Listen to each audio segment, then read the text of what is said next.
Bonjour les geeks, c'est un plaisir de vous retrouver aujourd'hui pour une nouvelle vidéo. Ça fait des mois que je reçois des messages de plusieurs abonnés qui me demandent par quoi commencer, comment s'y prendre ou quelle formation suivre pour travailler dans le domaine de la sécurité et notamment l'ethical hacking. Aujourd'hui, je vais essayer de répondre au maximum de questions et la surprise du jour, c'est que je ne serai pas seul. J'ai un invité spécial, c'est une personne avec qui je souhaitais faire une vidéo et c'est une personne avec qui pas mal de vous m'ont demandé de faire une vidéo. Mesdames et messieurs, pour vous, en exclusivité, Processus Tiff. Bonjour à tous, c'est Proc. Et d'abord merci Wakid de m'avoir proposé de faire une vidéo avec toi. C'était très cool de ta part. Pour ma part, du coup, je suis administrateur système. Pour ceux qui me connaissent pas, j'ai une petite chaîne YouTube également. Je fais un peu de pen test dessus. Et puis, comme le dit ma bio sur mon blog, donc adorateur du café et de Debian et des chatons, et surtout des chatons. Je pense qu'avant de commencer, on va parler déjà de ce que c'est qu'un ethical hacker. Parce que malheureusement, pas mal de personnes pensent que l'ethical hacker, c'est une personne qui va hacker pour le bien. Ce qui n'est pas vrai. L'ethical hacker, encore appelé pentester ou white hat, est une personne qui a des connaissances dans la détection et l'exploitation de vulnérabilités et failles d'un système informatique. Il travaille dans le milieu professionnel et n'intervient qu'après l'accord écrit du directeur ou du propriétaire du système informatique. Il y en a beaucoup qui confondent en fait white hat et grey hat, donc les chapeaux blancs et les chapeaux gris, puisqu'il y en a beaucoup en fait qui se disent white hat en allant pirater des sites sans l'accord du propriétaire par exemple d'un site internet, et après qui leur envoie un message leur expliquant qu'il y a des vulnérabilités sur leur site, etc. Ça c'est des grey hat, c'est pas des white hat. Des white hat, c'est d'abord une prise de contact avec justement la société ou le propriétaire du site, de la machine, de l'infrastructure ciblée, pour ensuite mener des tests de vulnérabilité encadrés. Alors, il y a beaucoup d'abonnés qui ont demandé, que ce soit Wakid ou à moi, comment travailler dans la cybersécurité, comment devenir ethical hacker. Et c'est comme dans tout, on n'a rien sans rien, on va pas se réveiller un matin en étant pentester. Il faut beaucoup de connaissances dans des domaines très variés et surtout une expérience très accrue dans le domaine. Travailler dans la cybersécurité, ça demande plusieurs heures par jour pendant plusieurs années. Donc si votre but c'est simplement de pirater le profil Instagram de Jean-Kévin, je pense que c'est pas du tout fait pour vous. Plus sérieusement, il n'y a pas vraiment de recette magique. L'avantage avec l'informatique en général et plus particulièrement donc le pentesting, c'est qu'il n'y a pas forcément de diplôme ou de formation qui vont vous permettre de devenir ethical hacker ou de travailler dans le monde du pentest. C'est vraiment l'expérience. Je connais beaucoup de personnes qui ont par exemple des masters, des bac+5 et qui sont moins bons que des personnes qui n'ont même pas le brevet. C'est l'avantage de l'informatique, c'est qu'on peut vraiment apprendre par soi-même via des vidéos, via des blogs, via des articles. On trouve tout ce qu'on veut sur internet et on peut vraiment se former soi-même. Alors je rejoins parfaitement ce que tu as dit. Pour travailler dans le domaine de la sécurité, comme tous les autres domaines, il faudrait être passionné, il faudrait se démarquer des autres. Souvent on me demande quelle formation aussi, comme tu l'as dit, quelle formation suivre, quel cursus suivre pour devenir ethical hacker.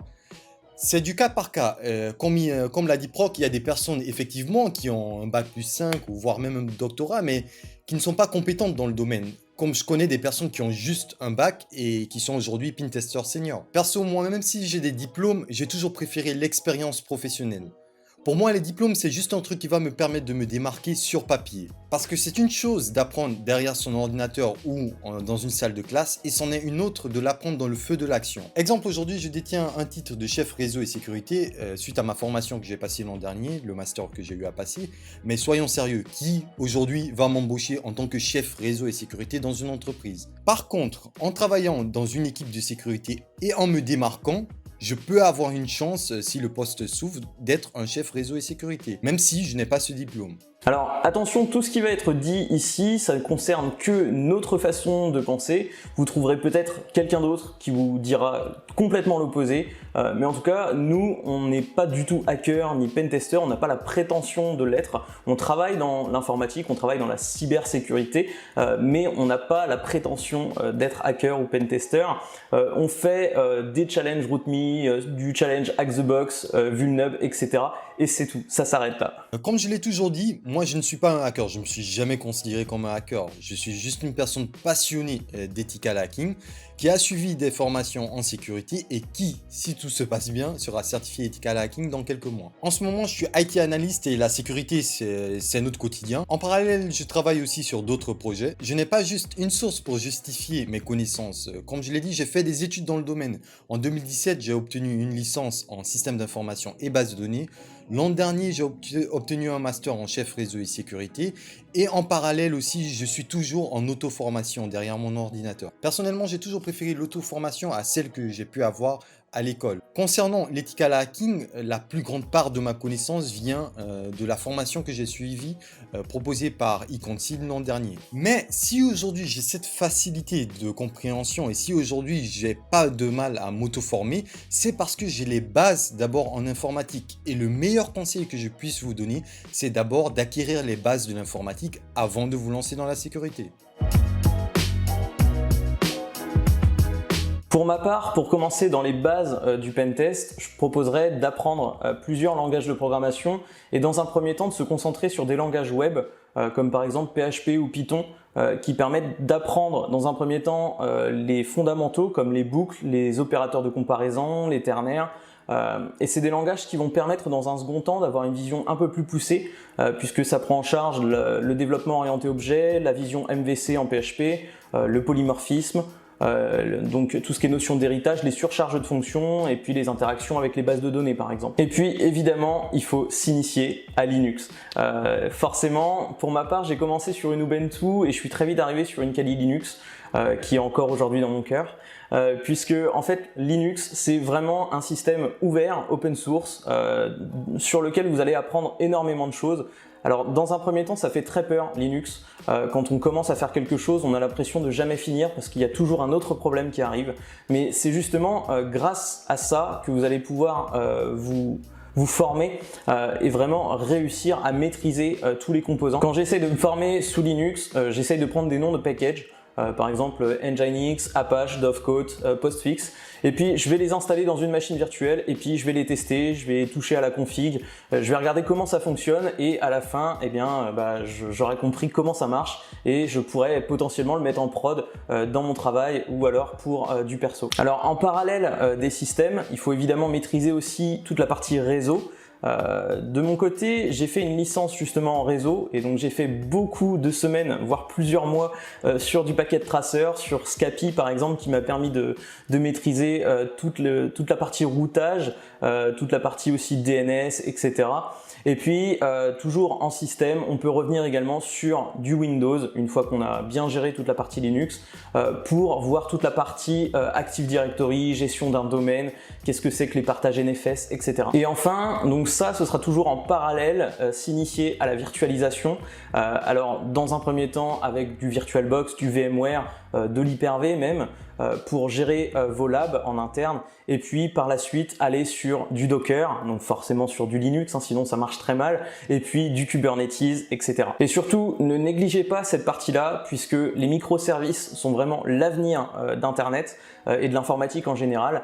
Et c'est vraiment une partie qui va, je pense, se développer énormément dans les années qui arrivent. La dernière étape que je pourrais proposer pour se former justement au pentest, ce serait la rétro-ingénierie de binaire.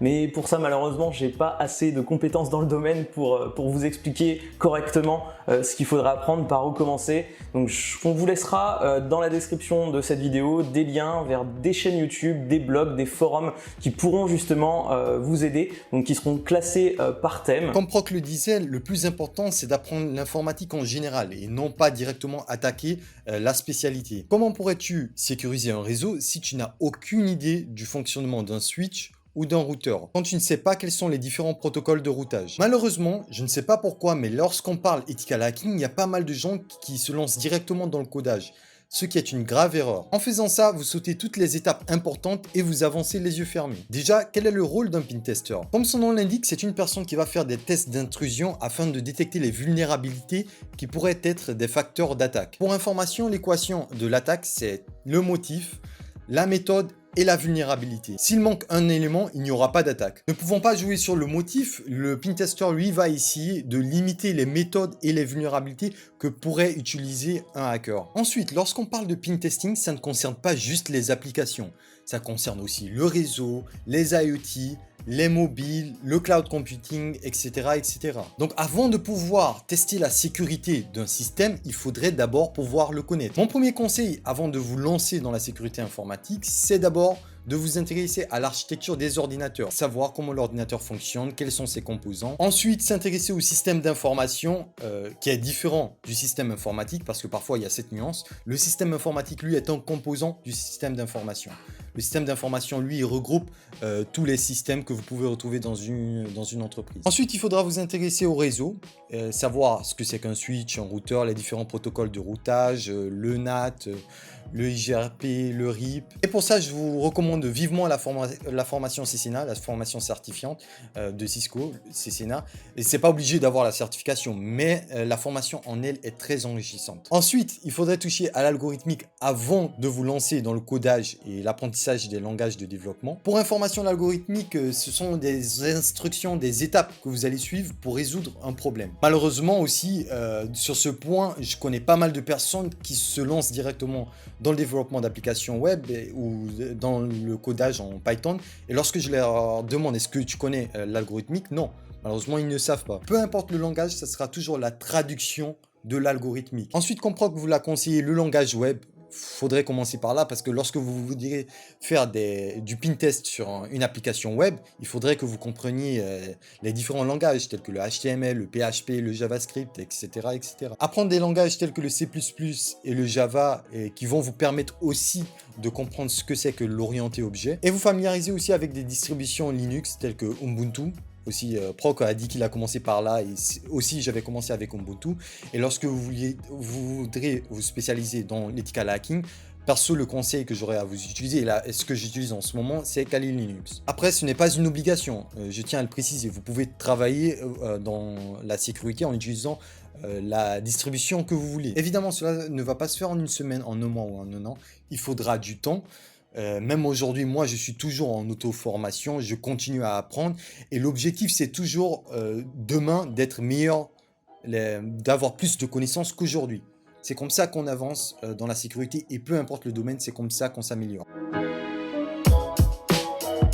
Donc une fois toutes ces bases assimilées, c'est là que vous pourrez passer à la partie exploitation, détection de vulnérabilité, donc exploitation, etc. Et puis mise en place de persistance. Donc sur des distributions Linux orientées pentesting, comme par exemple Kali Linux ou ParrotOS. Pardon, il y a plusieurs sites qui vous permettent justement de vous former à cette partie exploitation, comme par exemple, je l'ai évoqué tout à l'heure, RootMe, HackTheBox, Vulnub, etc. Il faut bien garder à l'esprit que le métier de pentester, c'est pas simplement utiliser Nessus sur une architecture et puis trouver des vulnérabilités et les exploiter. Il y a vraiment une grosse partie documentation, il y a un rapport de mission à fournir une fois que vous aurez effectué des tests d'intrusion. Il y a également des procédures à suivre, des procédures de boîte noire, boîte grise, boîte blanche, etc. C'est des environnements à respecter, il y a des contraintes, c'est pas juste arriver sur une infrastructure et puis tout casser. Bref, on ne naît pas pentester, on le devient après énormément d'années d'expérience. Pour conclure, je vais dire qu'il faut du temps, de la patience et de la conscience. Devenir pentester est un projet comme un autre. Il faudra que vous mettiez des objectifs SMART, c'est-à-dire des objectifs spécifiques, mesurables, ambitieux, réalistes et temporels. Il faudrait comprendre que l'ethical hacking ne se limite pas à l'exploitation. Pour rappel, les étapes du hacking, c'est la reconnaissance, le scanning, le gain d'accès, le maintien d'accès et l'effacement des traces. Le deuxième point le plus important, mis à part la technique, c'est l'éthique. Sachez qu'avec le temps, vous allez développer des connaissances et vous allez développer des compétences qui vont vous permettre d'accéder à des informations auxquelles vous n'êtes pas autorisé d'accéder. Malheureusement, vous allez être approché par des amis, par des proches qui voudront utiliser vos connaissances à des fins malveillantes. Même si la cause vous semble juste, il faudra toujours dire non. Aussi, comme Proc l'a dit, il faudra être orienté processus. Lorsque vous travaillez en entreprise, il faudrait savoir que vous n'aurez pas la main de faire ce que vous voulez. Vous aurez des process qui seront déjà déterminés et il faudra les suivre. La clé de votre succès sera la patience, la détermination et l'éthique. Bref, pour conclure, en description de cette vidéo, on vous met plein de liens vers des articles, vers des blogs, vers des chaînes YouTube autres que les nôtres qui vont pouvoir vous aider justement dans la programmation, dans le réseau, dans les systèmes, dans la globalité, également dans l'exploitation de machines, puisqu'il y a également des chaînes YouTube qu'on vous a mis en lien qui font de l'exploitation de box sur Hack the Box ou RootMe. Aussi, n'oubliez pas de vous abonner à la chaîne de Proc qui nous a fait l'honneur aujourd'hui de nous partager ses connaissances. Je te remercie beaucoup d'avoir accepté de faire cette vidéo avec moi. Et bah, merci beaucoup à toi. C'est très sympa, comme je l'ai dit au tout début, de m'avoir fait venir sur ta chaîne. Merci beaucoup. Laissez-nous vos impressions en commentaire, les amis, et si vous voulez qu'on fasse aussi une vidéo ensemble, laissez-nous des idées. Peut-être que ça se fera. En attendant, hackez-nous les pouces bleus comme vous savez si bien le faire. Abonnez-vous à ma chaîne si vous venez de nous rejoindre. Vous pouvez aussi rejoindre mon serveur Discord. Je vous dis à la vidéo prochaine, les amis. Prenez soin de vous. Allez, ciao!